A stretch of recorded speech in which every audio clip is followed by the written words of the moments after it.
Films in Focus with David Sterritt is underwritten by The Movie House, your destination for first-run Hollywood and independent movies, and a digital portal to the Met Opera, National Theatre Live, and special events worldwide in Millerton, New York, and on the web, themoviehouse.net. David Sterritt is the editor-in-chief of the Quarterly Review of Film and Video, contributing writer, cineast, film professor at the Maryland Institute College of Art, and Robin Hood Radio's very own critic. He joins us weekly. The films Rocketman, Charlie Says, and The Man Who Killed Don Quixote. I hope you do it in that order. Hi, David. How are you? I will do it in that order. How are you doing this week, Joe? Good. Spoiler alert, did you like Rocketman? Rocketman has a whole lot of pizzazz. That is how I would put it.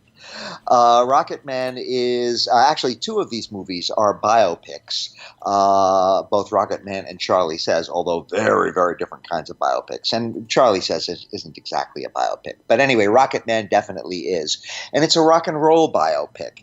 And actually, one of my more recent books, available, by the way, everywhere from Rutgers University Press, is called Rock and Roll Movies. So this is a subject on which I've spent a lot of time over the years.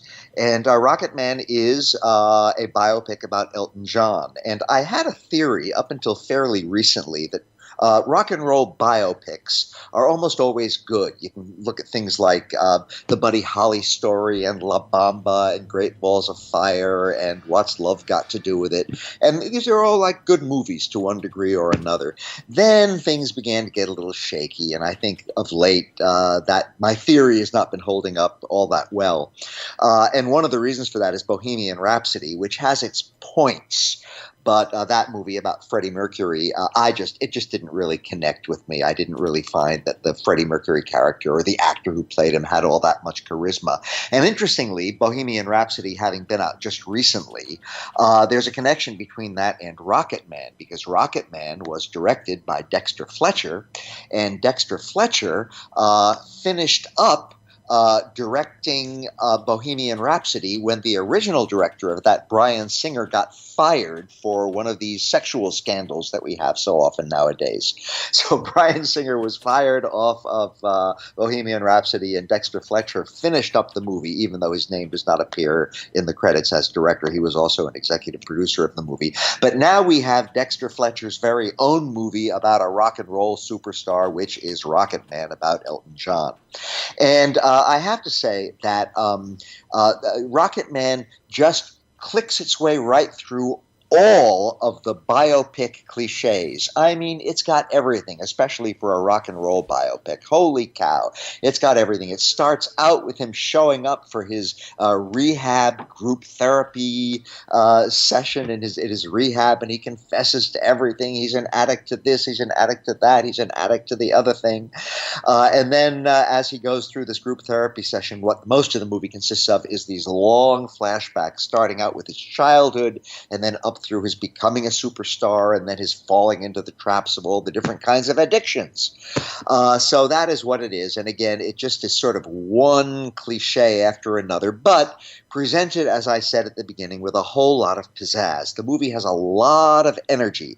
And one moment that people are all talking about, which I will now also talk about, which really kind of sums up what is best about this movie, is there's a moment when Elton John gets up there and he starts to sing and to play, and he's playing the piano and his fingers are bouncing up and down, and then suddenly he kind of leaps into the air, and as he leaps into the air, everything goes into super slow motion, and he seems to levitate as he's playing the piano, and then all the people in the crowd listening seem to levitate off the floor, and it's a wonderful, wonderful moment. And if the whole movie were like that, I would say Rocketman was a great film. But the whole movie's not like that. Only parts of it are like that. What it does have all the way through is, well, first of all, the acting is pretty good, I think. Elton John is played by Taron Egerton, whose name I think is going to become a whole lot better known as a result of this movie. And, most of the acting in the film is pretty good. And we see Elton John rise from being a young boy named Reggie Dwight, from these very sort of working class origins and working his way up and so forth. So, it's all pretty well acted.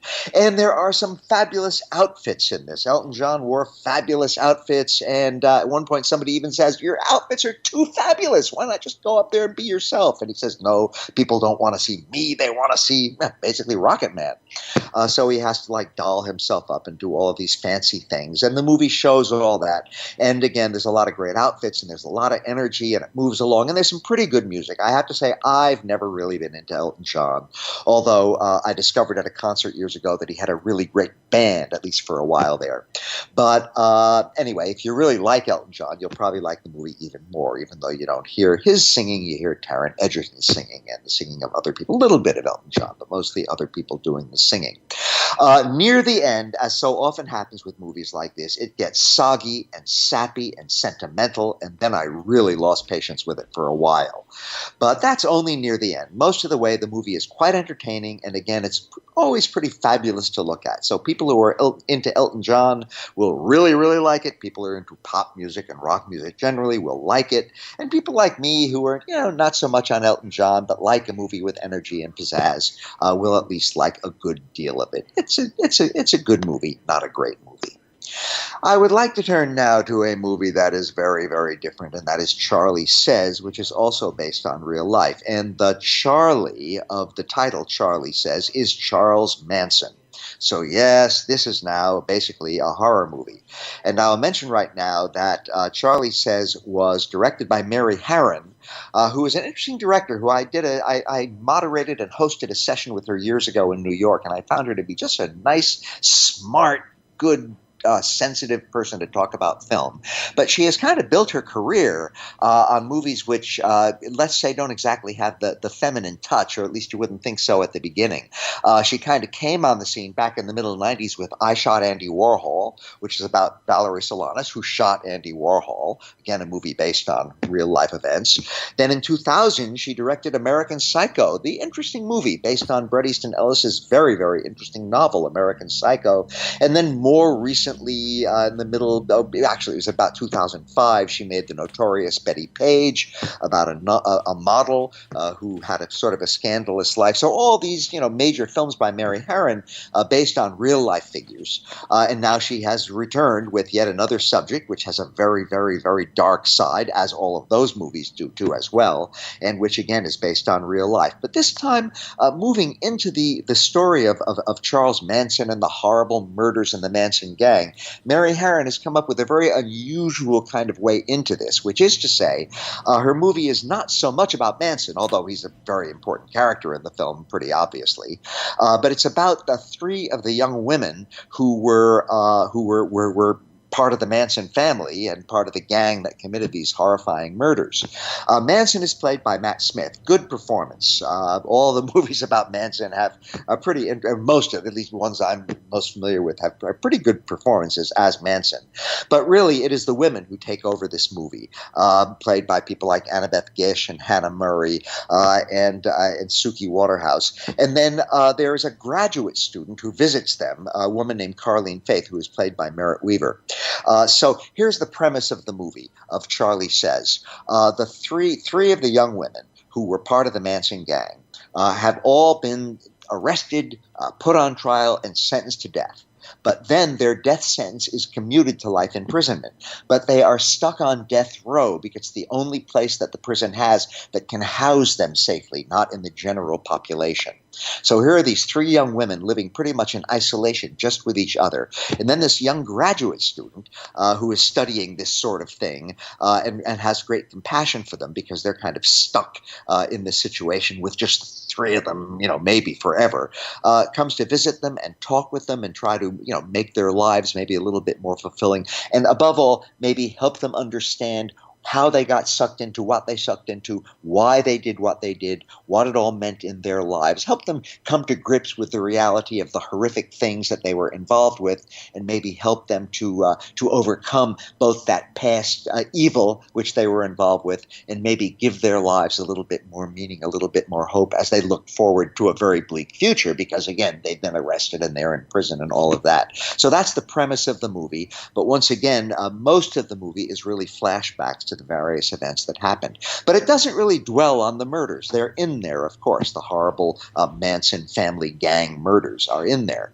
But the movie is mostly about other things. It is mostly about these three young women and how they were kind of drifting through life and didn't really know what they wanted, and how they ended up in different ways coming to this ranch where Manson and his so-called family live, and getting sort of sucked into that and becoming a part of that community.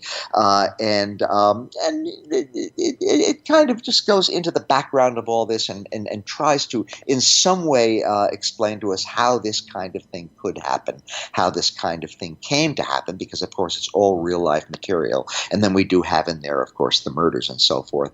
Now, a lot of the stuff in Charlie Says is really fairly familiar material. With these young women are basically just sort of slightly older girls. They're very immature.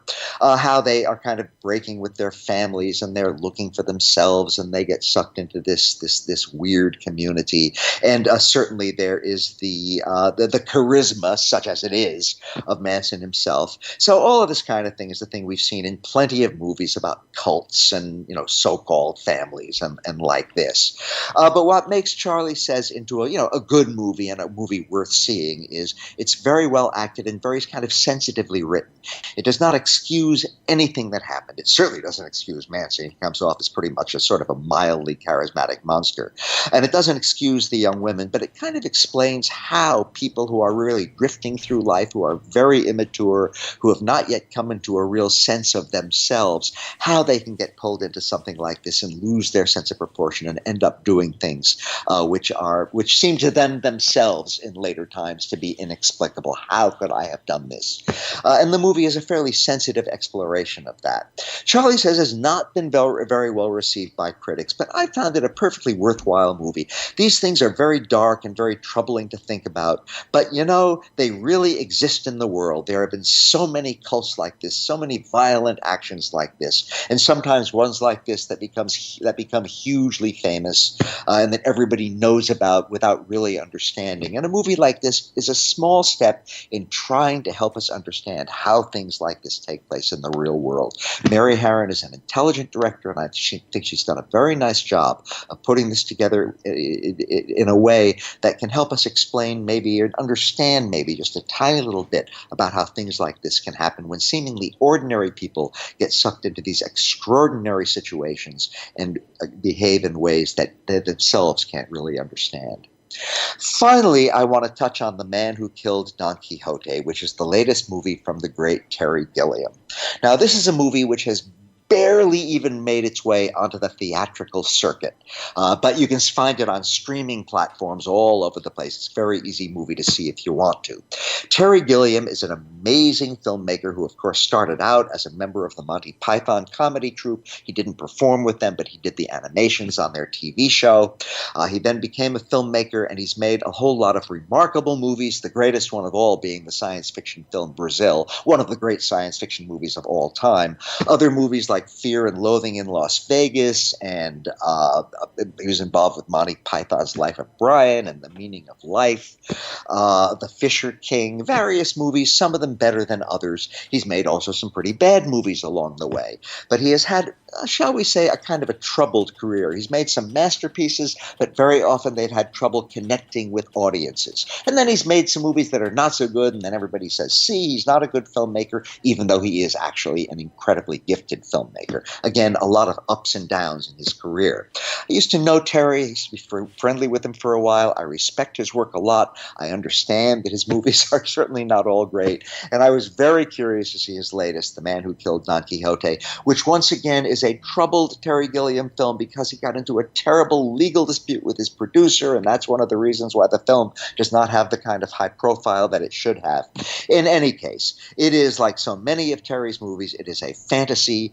This time we have Adam Driver, who plays a movie director who is making a movie about Don Quixote, and he finds this old cobbler in this Spanish village who is played by the wonderful Jonathan Pryce, who he decides he would like to play Don Quixote in his movie, and then the old cobbler comes to think that the movie director, played by Adam Driver, actually is his Sancho Panza, and the two of them get into all kinds of adventures, and the movie takes place in the modern day, but a lot of it seems to take place back in Don Quixote's day.